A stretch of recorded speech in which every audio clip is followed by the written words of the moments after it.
Oliver! Oliver! When I opened the front door, there he was, Oliver, wearing a flashy leather jacket and sunglasses. It's been a while. Oliver, who had suddenly returned, barged into the house without hesitation. Despite having disappeared for years, his audacity was shocking. And behind him was a young woman holding a baby. Who on earth could she be? As if answering my question, Oliver began to speak. This is Stella, my girlfriend. And the baby is our child, named Hazel. What? I was dumbstruck by the barrage of bewildering news he delivered. Moreover, when he said he had something to talk about, the request he made was even more astonishing. I'm handing over the daughter, so get a divorce and leave. What? It took me a moment to comprehend what he was saying. How could anyone think like this? Staring at me in disbelief, my daughter Chloe looked utterly disenchanted. Then, she said something unexpected.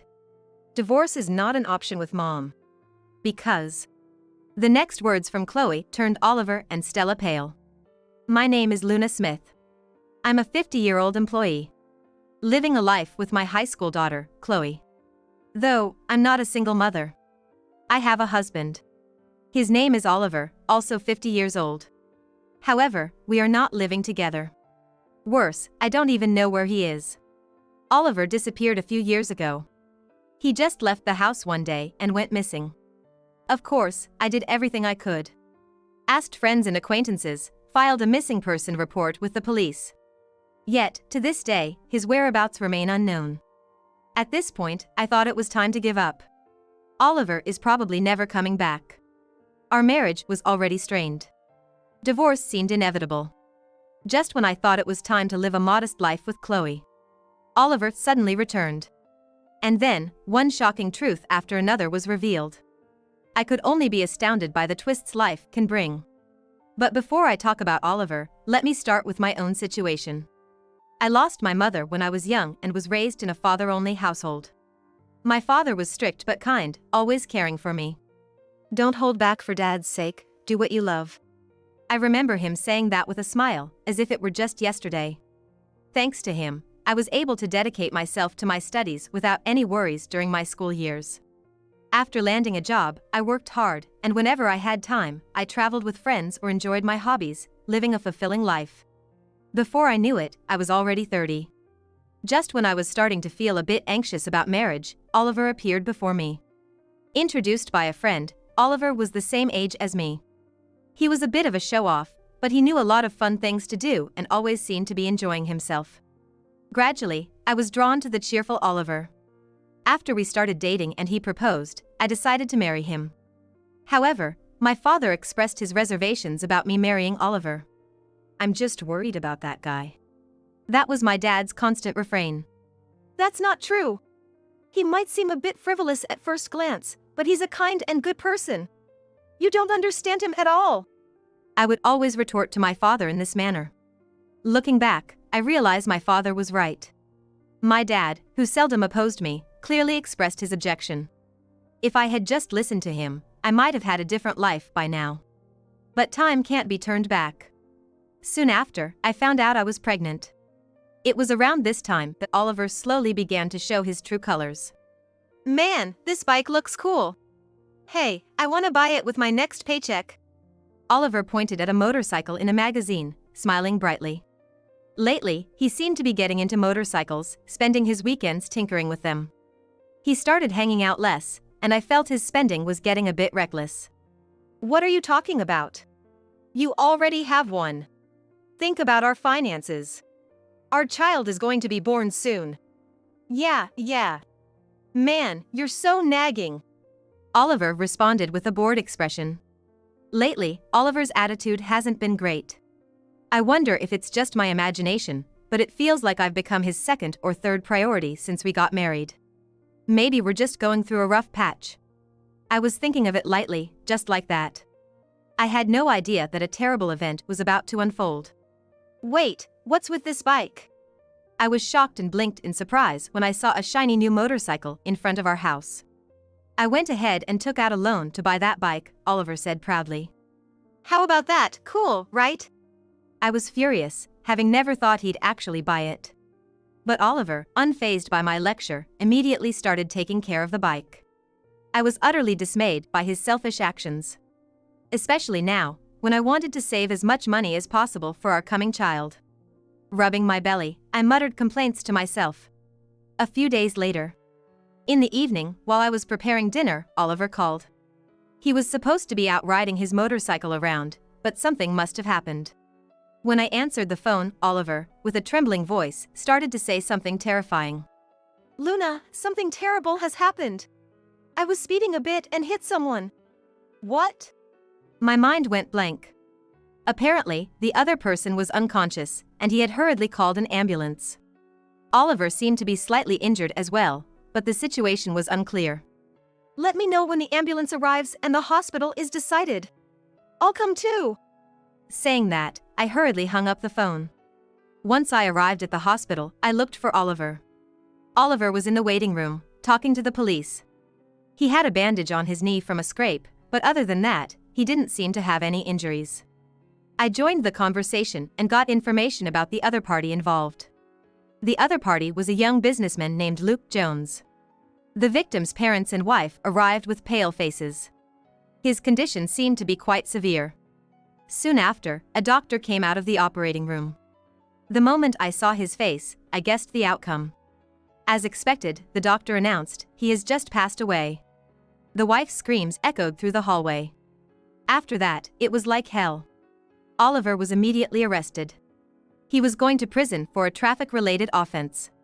The situation was that Mr. Tanaka was crossing the street at a green light when Oliver hit him.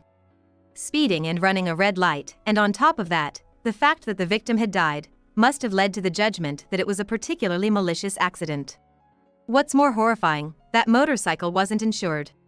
So, compensation to the victim's family was covered by the mandatory liability insurance everyone must have. But even after that, the amount wasn't enough. The rest had to be paid by Oliver, the offender. Ah, man, this is bad. I don't have the money. Luna, can you cover it for me? Oliver's casual request infuriated me. What are you talking about? I don't have that kind of money either. It was not just about the money, but I was astonished by Oliver's nonchalant attitude at this stage. He didn't seem to be thinking about the deceased person or their family at all. Traffic prison is a bit lighter than regular prison, lucky me. But still, I want to get back to the outside world soon. I want to catch up on my comics. He was too carefree by half. Since I got pregnant, Oliver's frivolous side started to show, and that was a fact. But I never thought it could be this bad. I was at my wit's end. That's when my father stepped in to help. I understand the situation. I'll cover the compensation. But there's a condition. Really? Oh man, that's a relief. Oliver quickly agreed to my father's conditions. And so, my father paid the remaining compensation on behalf of Oliver. My father used to manage an apartment building and had some savings. 2 years passed, and Oliver was released from the traffic prison. Of course, his previous job had long fired him. So, my father pulled some strings to get him a job at a small company. He had connections and a wide network from his time in business. That's why Oliver started to be more agreeable towards my dad. He was providing money and even got him a job. Oliver must have thought it was safe to follow him. But my dad saw right through Oliver's opportunist mentality. He kept a close eye on him to make sure Oliver wouldn't stray off the path again. You have a frivolous side. This accident was also a result of your personality. Are you seriously reflecting on it?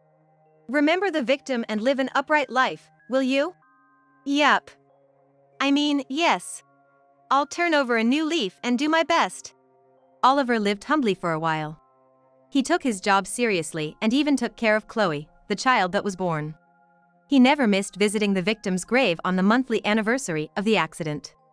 I once wrote a letter to the bereaved family and mailed it. It seems they had moved, though, and the letter was returned to me. At that time, Oliver truly seemed to be reflecting on his past and living earnestly. But as a decade passed, Oliver's facade began to peel away. Around that time, my father started feeling unwell and began visiting the hospital. After a while, he was diagnosed with a rare disease. He began a cycle of being admitted to and discharged from the hospital. Even when discharged, he could hardly leave the house. I ended up having busy days juggling caregiving and work. Fortunately, Chloe was in middle school by then. She was reliable and could handle most things on her own. She was about to enter her exam period, but somehow, we managed to secure study time, and our lives were barely making ends meet. It was during this time. That's when Oliver's original frivolous and unreasonable side began to show. His spending became reckless, disappearing into hobbies and drinking. No amount of cautioning had an effect. On the contrary, he would retort, "It's my money, I can spend it however I want," getting even more upset. And then, he started coming home late in the morning. Where on earth have you been? I would shout at Oliver, exhausted from caregiving, as he returned home in the early hours. His face was red, perhaps from drinking. It doesn't matter. With Dad in that condition, he can't say anything to me now, so it's a good chance for me to drink all I want and deepen my connections with various people. Man, it's so much fun. What are you talking about? You're not even looking after the house. I'm struggling with work and caregiving, and Chloe is having a hard time with her exams. And you're taking it easy? I couldn't help but scream. Oliver just laughed it off, saying, "It's just a breather." Huh? I'm tired of playing the good husband, you know. I hate being tied down by roles like being a husband or a father. I don't want to carry that kind of role. I want to be more free. I was stunned by his words. I can't believe you. You're not single, we have a family. Especially Chloe, she's still a minor, and you're... Ugh, you're so annoying. The one time I come home, and this is what I get. This is why it's so tiresome. Oliver exaggeratedly sighed. And then, he left again. Taking advantage of the weekend, he roamed around, which I envied. I figured he would come back when he felt like it. But from that day, Oliver never returned home. At first, I thought he might be staying at a friend's house. But no one knew where he was. Reluctantly, I called his company. To my surprise, I found out he had resigned months ago. I was filled with disbelief. Where on earth could he be? The only place that came to mind was his parents' house. Originally, Oliver didn't get along well with his parents and rarely visited them. Still, desperate, I called my mother-in-law. But as expected, she said, "I don't know. He's not here." As a last resort, I decided to go to the police. I filed a missing person report, but in the end, his whereabouts remained unknown. It seemed there were people helping with the disappearance, but their exact location remained unknown. In the meantime, my father passed away. By the time Oliver disappeared, my father was already on a ventilator and could hardly communicate. I prepared for the funeral with tears, going through the motions. I felt incredibly guilty for marrying such a selfish man as Oliver, causing so much worry for my father. I was filled with remorse. There's another thing I regret. I had been planning to rebuild our house with my father's money. The plan was to demolish my father's old house and build a new, accessible home on the land. We thought living together would make my father happy. But that dream never came to fruition as my father passed away. I was so frustrated. Oliver's disappearance, my father's passing. It seems troubles come in pairs. I was completely disheartened. As a result, the plan to build a new house had to be put on hold. It took years amidst everyday life to gradually regain my strength. Although my father had passed, I decided to build the house with the money he left us. After all, those of us who remain need to keep living. Eventually, the house was completed, and Chloe and I moved from our previous apartment to our new home. Looking at our house, I felt a strange sense of peace wash over me. Even Chloe was smiling. There's no point in staying down forever. Let's start anew here. Just as I had that thought, something I never expected happened. It was one morning when... Suddenly the doorbell rang. Opening the door, I was stunned by who stood there. Oliver! Oliver had suddenly returned. Wearing a flashy leather jacket and sunglasses. What the hell? How did you find this place? Long time, no see. Building a new house on your father's land, huh? That's quite the move. Ignoring my questions, Oliver just waltzed into the house. Same old Oliver. Why are you just walking in? Where have you been all these years? Do you have any idea how desperately we've been looking for you? Hey, don't be so mad. Let's all sit down and talk. Oliver began to take charge as if nothing was amiss. Mom, who is this? Chloe, sensing the commotion, paused her studying to come over. Oh, Chloe, huh? You've grown up. Chloe immediately scowled. She had seen up close how much Oliver had put me through.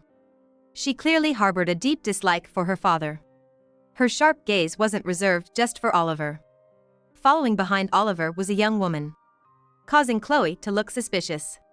The woman, heavily made up with bright-dyed hair and flashy clothes, was holding a baby and had a triumphant smile. I felt a wave of discomfort. Both of you, this is the first time meeting, right? This is Stella, my girlfriend. What? Ignoring our surprise, Stella greeted us with a composed expression. Pleased to meet you.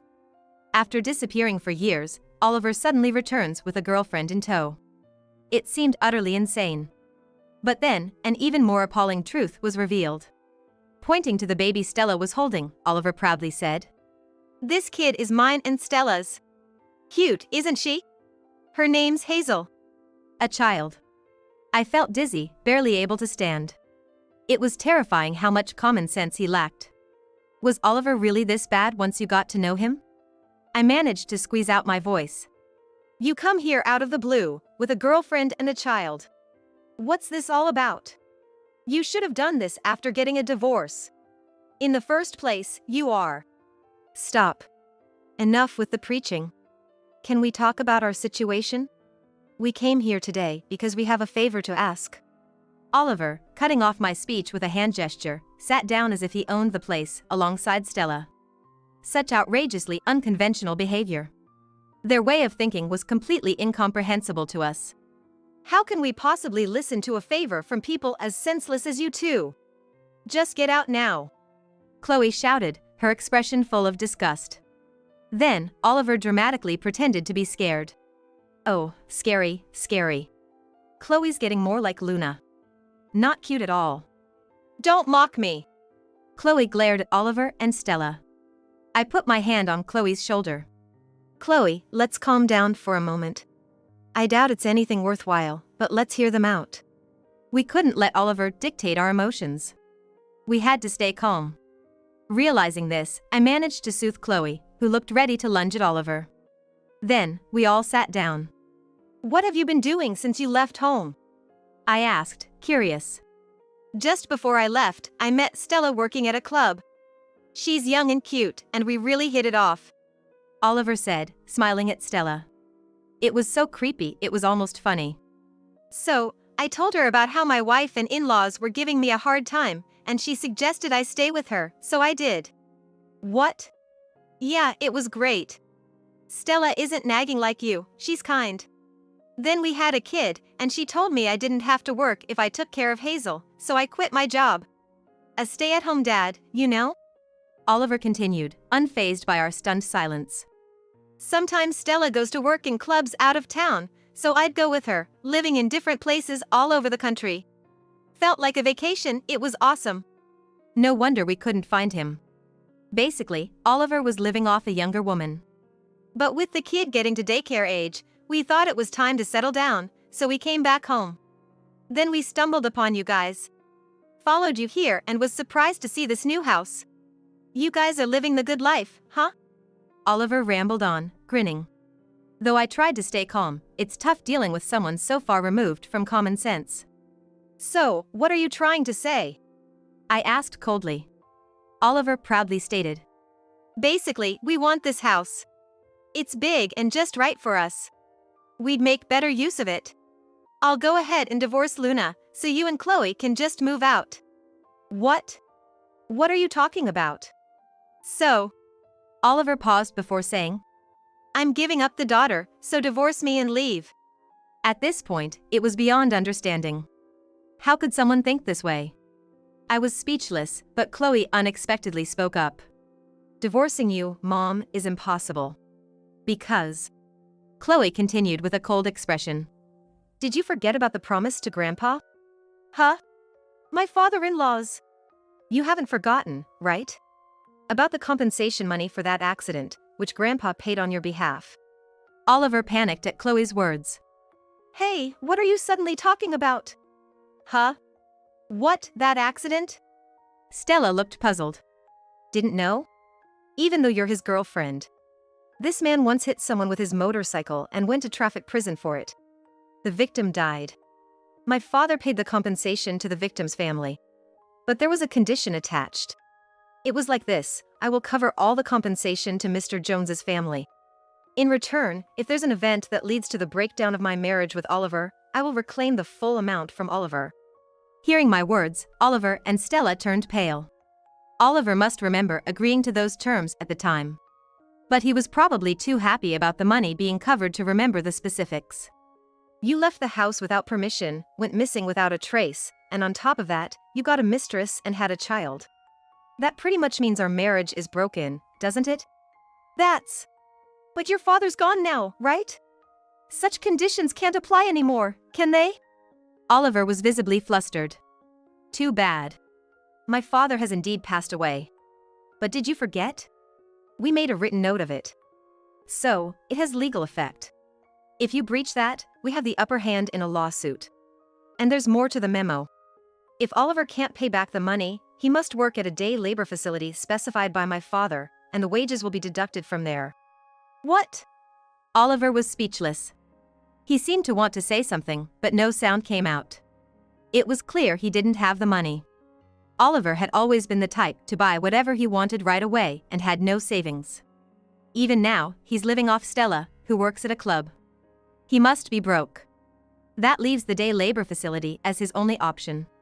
But that's exactly what Oliver fears the most. After all, he was supposed to work at that facility after his release. It's a place where ex-convicts do tough physical labor.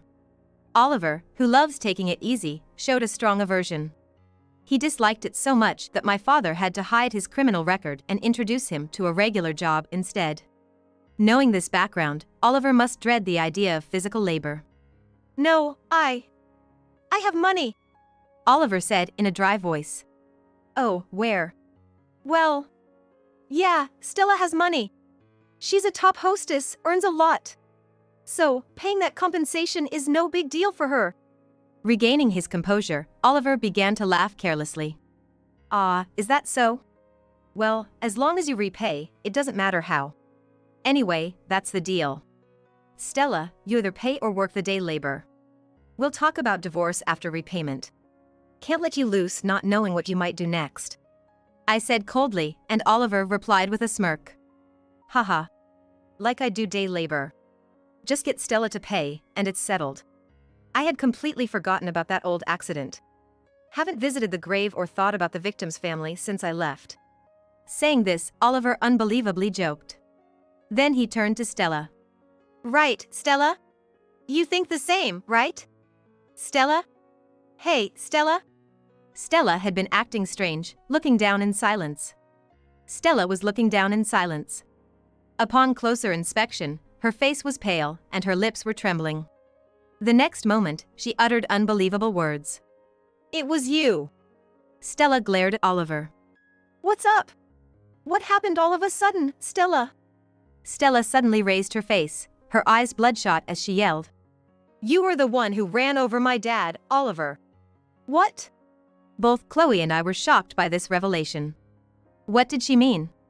Stella began to explain. When I was 5, my dad was hit and killed by a motorcycle that ran a red light. I was too young to understand anything. My beloved dad suddenly wasn't there anymore, and I lived through sad days. My mom became deeply withdrawn and said she didn't want to stay in this place anymore, so we moved far away. To protect me from getting hurt, Mom hid the details and the information about the other party. So, I never realized the culprit was Oliver. But you say the victim's family has forgotten? How could that be? I haven't forgotten a single day. I can never forgive the person who ran over my dad. We were astonished. That Stella was the victim's family member from that accident. Oliver was panicking more than ever. But the last names are different, right? The person I hit was a Jones. Stella's last name is Williams, right? There are many traffic accidents in the world. It's a case of mistaken identity? My mom remarried after my dad died. That's why my last name changed to Williams. Before that, it was Jones. My dad's name was Luke Jones. The moment she said that, Oliver turned pale. He seemed utterly disconcerted. His gaze wandered through the air, and he started sweating profusely. Meanwhile, Stella showed her hatred. To mock the victim's family and laugh it off, unbelievable. That's the kind of person you are, Oliver. You wouldn't pay. Don't mock me. Stella, completely enraged, had bloodshot eyes.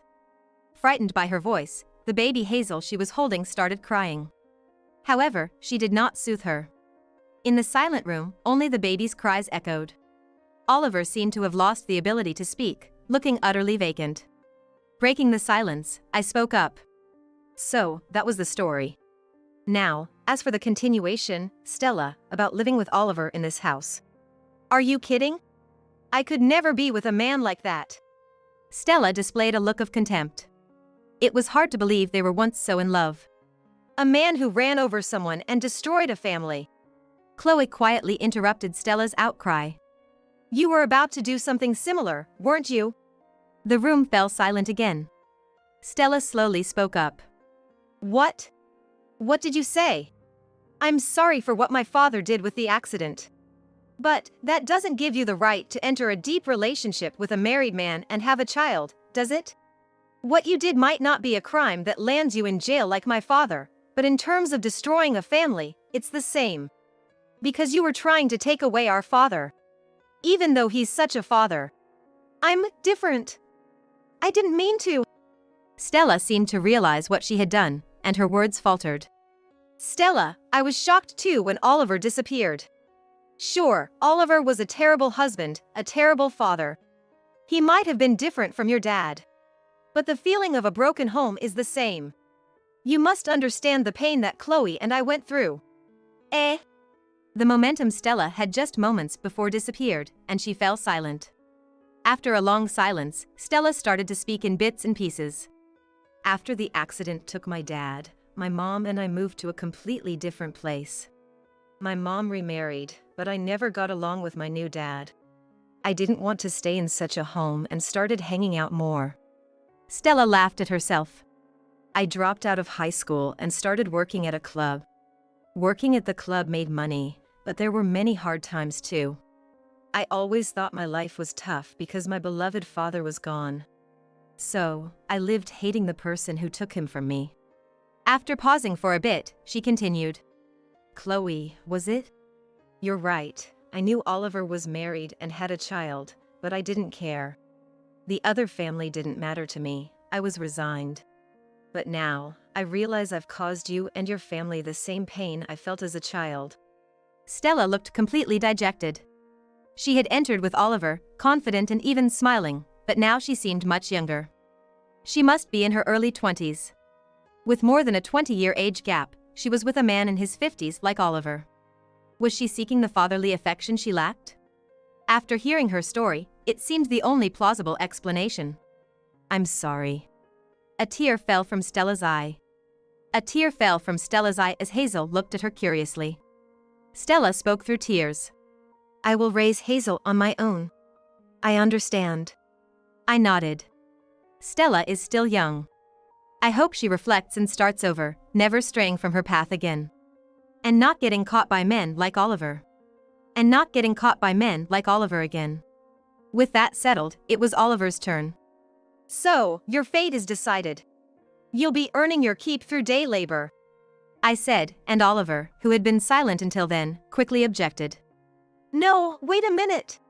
I can't last in such a tough place. At least give me something easier. I need a light job that ends at 9 to 5. What are you talking about?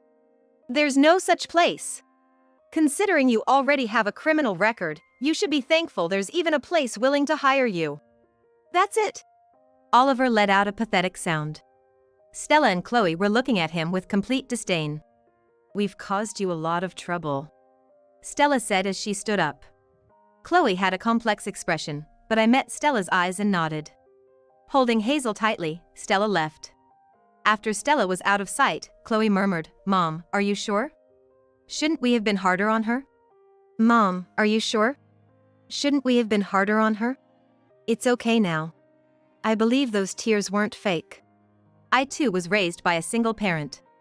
I could somewhat understand Stella's feelings. She seemed to regret getting involved with a married man like Oliver, and I hoped she would live honestly and focus on raising her child from now on. That was my sincere wish. Well, when I looked at Oliver, he didn't move an inch. He was completely drained. Perhaps terrified of what the future holds for him. And rightfully so. Oliver now has to atone for his actions. Over a long period. A few days later, I handed Oliver over to the facility director of the day labor center, a friend of my father. Please be careful, this man has developed a habit of taking it easy. So, he might slack off or attempt to escape, causing you trouble. No worries. We're used to handling such individuals. The director laughed heartily. The place was filled with ex-convicts similar to Oliver. Families had given up on these hopeless cases. It seems that attempts to escape were not uncommon among such a group. However, most of the facility's staff had experience working for security companies or were related to the police force. Surrounded by strong men, it would be difficult for the workers to escape. There seems to be a hierarchy within the facility, with newcomers at the bottom, getting worked hard. I hope that being physically and mentally trained here, Oliver truly becomes a decent person this time. As for me, I had already filed for divorce. Initially, I had planned to divorce after the repayment was completed, but the wages earned from the labor were lower than expected. Therefore, I arranged for Oliver to borrow money from a consumer finance company affiliated with the facility, repay me in full, and then Oliver would repay the consumer finance company. As a result, a significant amount of money came into my hands. However, this money was originally my father's. I wanted to use it for something my father would have done if he were alive. With that in mind, I donated part of the sum to an organization for children who lost their parents in traffic accidents. I hope to reduce the number of people who suffer from such sadness. My father would surely have done the same. Remembering my loving father, I teared up. Years have passed since then. I continue to work as usual. Chloe has become a university student. She is diligently studying to obtain a difficult national certification. Unlike Oliver, she is a well-grounded person. Despite everything that has happened, it's good to see her grow up well. Reflecting on the tumultuous days when Oliver was around, I truly feel this way. Now, I'm just thankful for ordinary days. Being able to live a peaceful life is more precious than anything. I hope this tranquility lasts forever.